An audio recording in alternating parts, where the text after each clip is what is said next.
Hello, Dr. Sharma, and welcome again to another session on brain health. Good day to you, Dr. Vasconcelos. Good to be back. Doc, today is December 8th, 2020, and I would like you to address the effect COVID 19 is having on women. We know that men and women are different, and sometimes women are more vulnerable to emotional disorders. So, my question to you is, can you address this to the audience, please? Yes, so you are right that women are more vulnerable to emotional disorders because of a number of reasons, mostly biological. And we see it in the reflection of the emotional disorders prevalence being about twice as much as what men would experience. So, for example, depression, which women tend to have more in the 30s, so younger women increases as they grow older with biological changes in menopause. They about twice as many women will experience depressions than men, and that's also the case for anxiety disorders. So they are particularly vulnerable without any crisis affecting them, like we had with the COVID. It is, as I said, because of their biological makeup. It's because of the unique nature of women that they carry a lot on their shoulders, their support for the family, support for the children. They have to go through the menstrual cycle every month until menopause comes, or when they start having their periods and menarche. So the hormonal factor is significant for them. We know that. It's not the only one, as I said. The social pressures are enormous. They're truly the caregivers, especially here in the Caribbean setting, and I'm sure in the U.S. and other countries too. You know, the backbone of the family is the woman. So the COVID crisis has already added an extra burden on our ladies that they're expected to take up the role of support for the children who have to be at home, who are often isolated from other um, school friends, connected by social media mostly, but having now to take up that responsibility of having them all day in their care and all night in their care, having other kids in the family, still providing for the home, many of them working, so they have to balance work with the social responsibilities.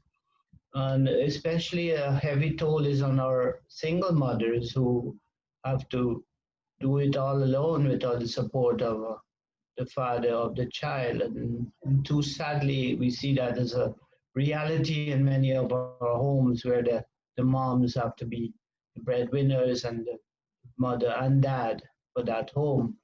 So a lot of pressure, and then the coping with teenagers is extremely difficult, especially for the single mothers who have to deal with teens who are going through their own period of autonomy and trying to establish their authority and show themselves as to be the big ones and know it all and so on. So a mom alone is going to go through a lot of stress. And then we see the COVID situation also affecting them adversely, even if there's a partner in the home that is maybe causing them stress, who's not being supportive, because sometimes this being at home too much for both couples is negative in the sense that people are getting on each other's nerves. There's a lack of space, a lack of time for each other, a lot more pressure. And unfortunately, the men folk many times are putting these pressures on the ladies. Too much expectations, too much pressure, not recognizing the burdens they're going through. And we see situations of domestic violence, which has gone out of control in Argentina. There's almost like an epidemic of domestic violence alongside the COVID crisis. We see many cases here in Ghana of women losing their lives because of the behaviors, atrocious behaviors of the men. So truly a lot of pressure, Doc, on our ladies, and they carry their depressions quietly. They try to cope quietly because it's in their nature to be caregivers. It's a lot of pressure, though. Doc, obviously, it's a very complex matter. If you were to give one suggestion, one step a woman in this situation can relate to everything you're saying or most of what you're saying, what would be the first step they would take in terms of mental health?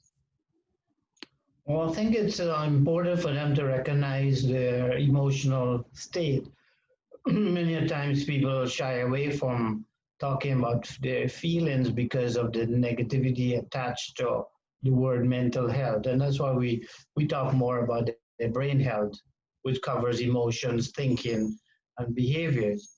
So they often feel pressured to cope and to manage with despite having these emotional issues.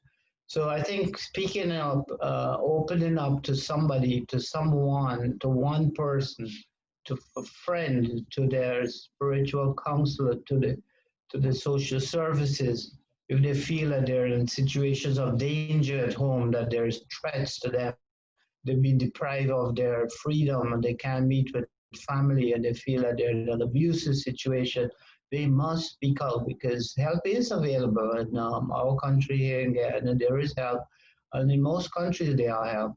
As I said, we shouldn't allow this to become a situation of another pandemic of violence against our women or women losing their lives through domestic violence. So it's the problem. We had the women in Argentina coming out on the streets to protest despite the COVID crisis and asking the government to take more responsibility and more action. So we do have a good government in place, so we're looking forward to our government here to do that. I know the US has its own burdens. It's a lot of pressure for you all over there with the spike in and the number of cases. Hopefully, with vaccines coming, things are going to improve. But the problems and the pressures on our women folk will continue.